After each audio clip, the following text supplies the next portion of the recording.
Más de 80 personas han pasado por el diván de Aldalán desde su nacimiento, con una misión centrada en el empleo sano y una mirada a las buenas prácticas, a las referencias cercanas y a los modelos que tenemos tan próximos.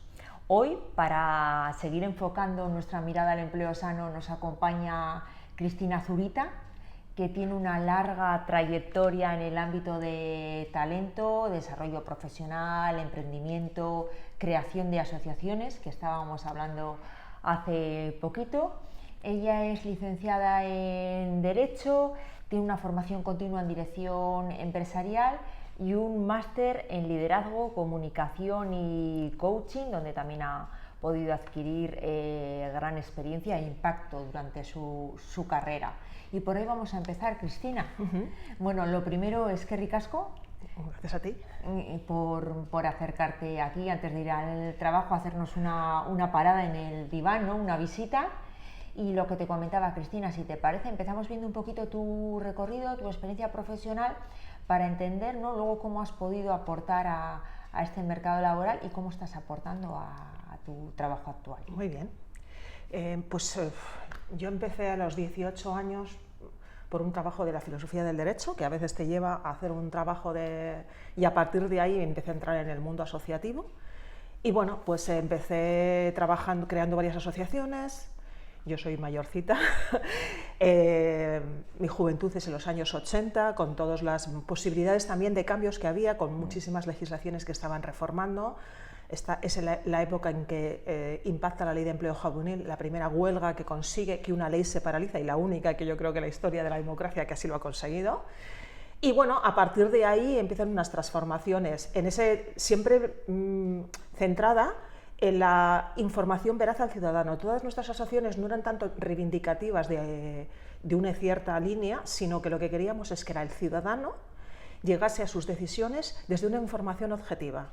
Y a raíz de eso, uno de los proyectos más importantes de nuestra fundación, que es una de las fundaciones que yo también creé, Fundación de Derechos Civiles, Derechos del Ciudadano, fue las oficinas de vivienda, que hicimos oficinas de vivienda del Ayuntamiento de Madrid, de la Comunidad de Asturias, de Andalucía, Murcia, Valencia, Castilla y León. Toda una revolución. Toda una revolución.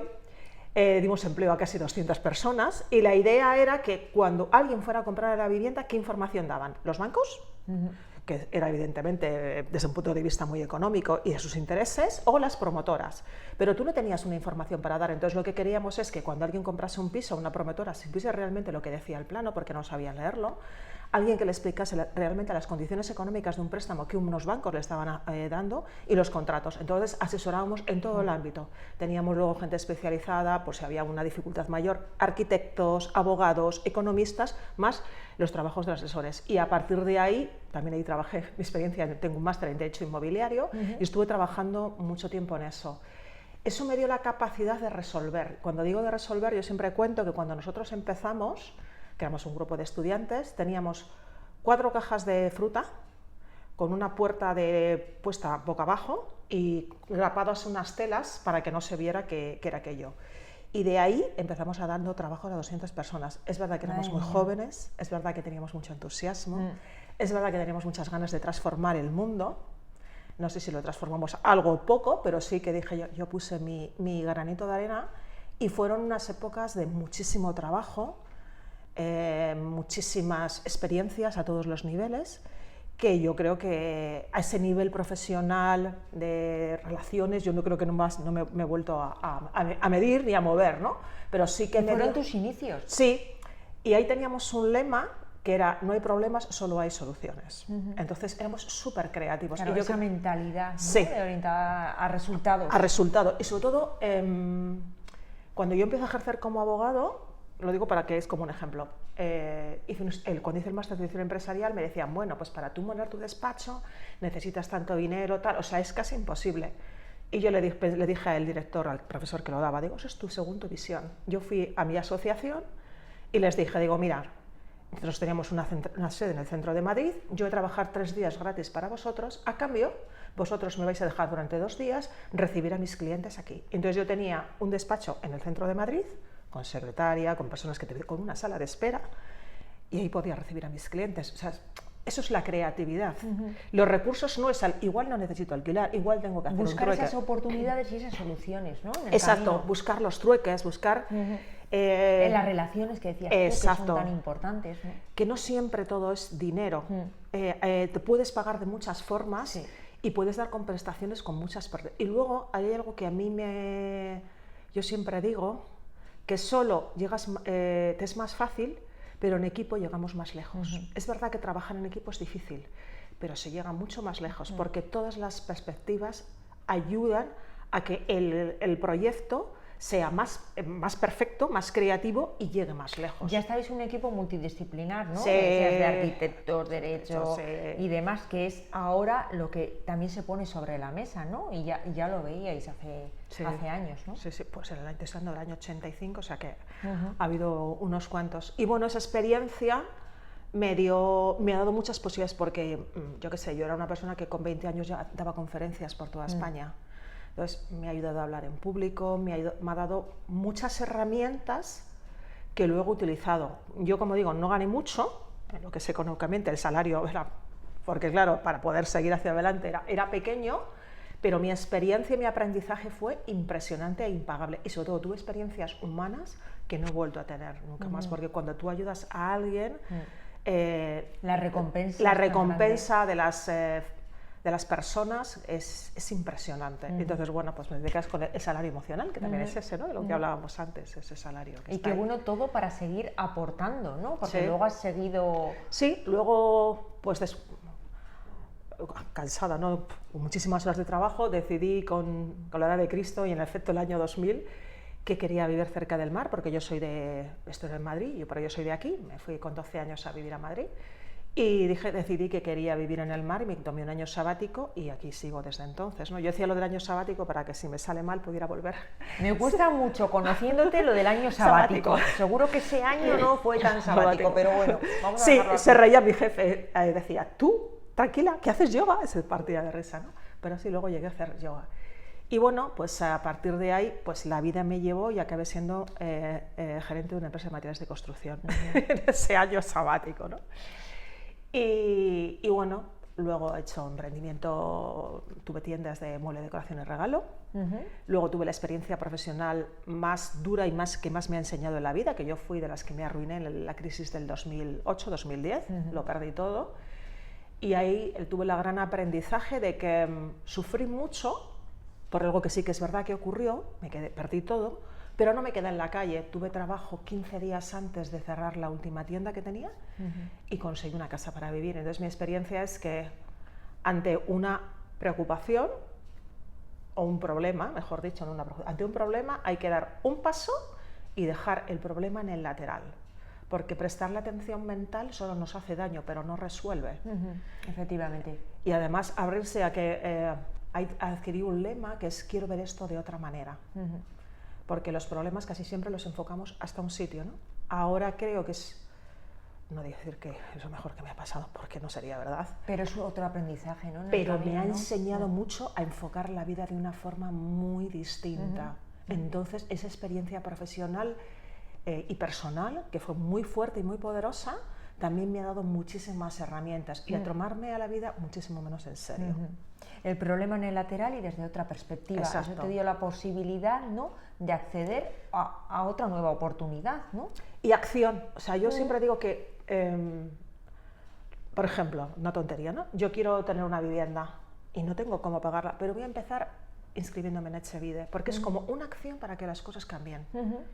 Cuando me llamen ya veré cómo lo hago, pero empieza a poner... Ir dando pasos, ¿no? Si ya me rindo, nunca consigo nada. Y es verdad que hay trabajos hay propósitos, como digo yo, que a primera vista parecen imposibles. Pero te voy a contar otra lema mía. Solo lo soñado puede ser buscado. Yo cuando trabajaba con emprendedores siempre les hacía soñar. Digo, vosotros soñar, que soñar es gratis. Y abriros a la posibilidad de que eso llegue, pero que no igual de la forma que vosotros pensáis. Pero solo puedes buscar lo que has soñado primero. Por eso es tan importante planificar y poner en el futuro, esto es lo que quiero. Verlo, ¿no? Verlo, ¿no? Yo qué sé. Lo primero. Lo primero, pues ahora, por ejemplo, que estoy en la construcción, ¿no? Mi sueño del reto de este nuevo trabajo que tengo es que las mujeres empiecen a liderar proyectos en la construcción, que es un sector muy masculinizado y que entren a todos los niveles. A primera vista, o sea, un dato, que nosotros hemos hecho un estudio sobre las mujeres en la construcción, solo un 1% hay mujeres a pie de obra en las obras, un 1%, que además casi siempre suele ser la responsable de obra, la jefa de obra, ¿no? A primera vista parece imposible, pero no, nada es imposible, todo es posible. Lo que pasa es que yo quiero esto, dibujo, y luego voy... Es difícil, pero no imposible. Exacto, ¿no? Es distinto. Voy viendo como escalas que puedo hacer para alcanzarlo. Pues, ¿qué puedo hacer? Pues yo qué sé, sensibilizar a las mujeres y decirles las posibilidades que tienen. Trabajar con los empresarios. Entonces, ir viendo, evidentemente, solo con hacer eso no, pero son pequeños pasos, los nanopasos, ¿no? Crear referencias, ¿no? Buenas prácticas en esas mujeres que van adquiriendo posiciones y que otras que llegan puedan ver que tienen esa posibilidad y ese hueco. Y ahí entramos, Cristina, donde estás ahora, ¿no? Ahora estás responsable de talento del clúster vasco de construcción, Build-In, ¿no? Build-In, sí. Y todo lo que has aprendido, lo que has adquirido, esos recursos, esa mochila llena de herramientas, la estás poniendo sobre la mesa, y esos retos y metas. Sí, se ha unido como por una parte las prácticas asociativas, porque Build-In tiene mucho de crear proyectos nuevos y de crear nuevas posibilidades. Mi experiencia en talento, que llevo ya 12 años trabajando en ello, y se ha mezclado todo. Bueno, la inteligencia emocional para mí es algo transversal, ¿no? La formación que he llevado. Y es un reto apasionante, interesante, en un sector que además está en una revolución impresionante. Sí, porque muchas veces vemos el sector de la construcción y vemos solo una parte muy específica, ¿no? La parte tradicional, ¿no? Como claro. pues eso es casi un 10% de todo lo que es. Ahora estamos en la industria de la construcción, que además se abre toda una cadena de valor, porque no, cuando hablamos de industria de construcción no hablamos de solo las obras, sino hablamos desde el diseño, hablamos de nuevos materiales, hablamos de nuevas ciudades, hablamos de sostenibilidad, hablamos de consultoría. O sea, la cadena de valor es muy grande, y sobre todo porque la industria de la construcción en estos momentos necesita, quiere, y además la Unión Europea así nos lo está marcando, entrar en unas nuevas paradigmas. Por ejemplo, estamos hablando de la descarbonización. En la descarbonización la industria de la construcción tiene mucho que ver. Estamos hablando de sostenibilidad.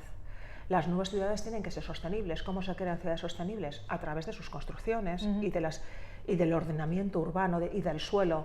Estamos hablando de hacer de las rehabilitaciones. La rehabilitación para las ayudas energéticas va a través de la rehabilitación. Hay un mogollón de ayudas para la rehabilitación porque es muy importante en este sector. Estamos hablando de la necesidad de vivienda, un problema acuciante, ¿no? Entonces, todo eso hace que la sostenibilidad, la economía circular y sobre todo la digitalización entra dentro a tope en la industria de la construcción, y de hecho los números cantan. Este año el 13% del Producto Interior Bruto del País Vasco es a través de la industria de la construcción. Hemos creado 122.000 empleos, casi el 12,4%. O sea, madre mía, acabas de dar una cifra, ¿no? Unas cifras que son impresionantes. 122.000 empleos, ¿dónde? En todos los sectores, porque estamos hablando de cadena de valor. Date cuenta que luego hay muchos trabajos, hay muchos puestos indirectos. Por ejemplo, como dato, ¿no? La industria de la construcción hace que sea un 7% de exportaciones del Producto Interior Bruto del País Vasco. La balanza hacia las exportaciones y es en materiales. Hay un montón de componentes.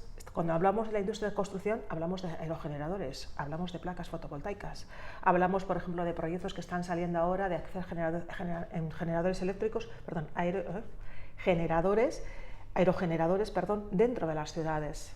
Estamos hablando de un montón de posibilidades que no nos imaginamos. Estamos hablando que la construcción del cemento como material nuevo está cambiando, ya no va así, que la descarbonización... Mira, presentamos la semana pasada en Guipúzcoa el libro de la descarbonización en la industria de la construcción. ¿Cómo se debe de hacer?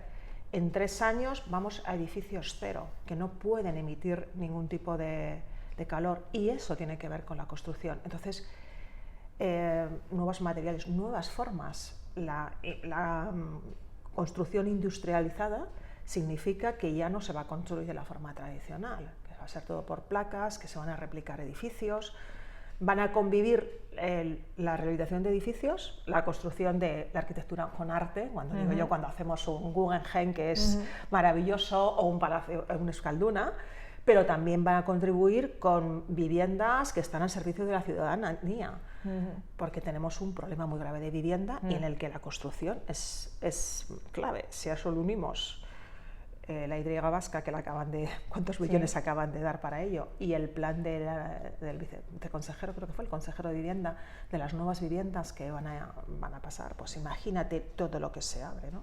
Muchos retos, desafíos para el sector de la construcción en su amplitud, ¿no? Con esa cifra de empleos que acabas de dar, y estáis haciendo y poniendo en marcha líneas, ¿no? Para ese empleo, ¿no? Para fomentar el empleo, el talento, la formación. Lo primero que estamos haciendo es, hemos creado una plataforma de talento dentro de la industria, en nuestra página web, porque tenemos una gran necesidad de empleo. Animo a cualquiera que se apunte, de cualquier perfil, porque hay gente que me dice, no, pero es que yo soy abogado, es que también necesitamos abogados. Claro, efectivamente, es que es para la diversidad de perfiles, ¿no? Porque con la sostenibilidad y la taxonomía necesitamos gente especialista en legislación europea, sobre todo para pedir ayudas, para poder hacer rehabilitaciones, para poder hacer, para todas las nuevas reformas que se están creando, que son imperiosas. En 3 o 4 años, BIM, que es un nuevo diseño de construcción, que a partir de ahora en todos los concursos públicos es obligatorio estar, hay formación de BIM. Entonces, en todos los sectores, en todos los perfiles, desde los más técnicos, geólogos, especialistas en medio ambiente, o sea, porque cuando vas a construir tienes que ver que el suelo no está contaminado. Eso es un geólogo especialista en residuos urbanos. Tenemos que ver las aguas, o sea, hay una amplitud muy inmensa de perfiles y de necesidades. O sea, que animar a la diversidad de perfiles de talentos, ¿no? Que entren a vuestra página web, al área de talento. Y que se inscriban. Y que además hay muchísimas formaciones muy técnicas para perfiles muy técnicos, como puede ser en BIM o en descarbonización, o no voy a decir tan sencillas, que no es tan sencilla, tú estabas conmigo que no, pero más comunes, como hacer un currículum o cómo enfrentarse a una entrevista personal, o una que a mí me encanta, que es cómo enfocarte a tu propósito profesional, ¿no? Y famoso Ikigai, ¿no? Hacia dónde tengo que ir. Que tenemos tantos talentos y hay tantas posibilidades en el mundo de trabajo que a veces nos mareamos o queremos hacer un cambio y no sabemos cómo, ¿no? Pues animo para que la gente se inscriba y participe. Qué bueno, un montón de alternativas, ¿no? En esta revolución de la construcción. Bueno, pues eskerrik asko, Cristina, por acercarte hoy aquí, por compartir con nosotros toda tu trayectoria y tus aprendizajes, y zorionak por construir un empleo sano, un empleo de calidad, y sobre todo con 2 materiales principales, que son la pasión y la innovación. Muchísimas gracias a ti por este espacio y nada, gracias para Aldalan siempre estar a nuestro servicio.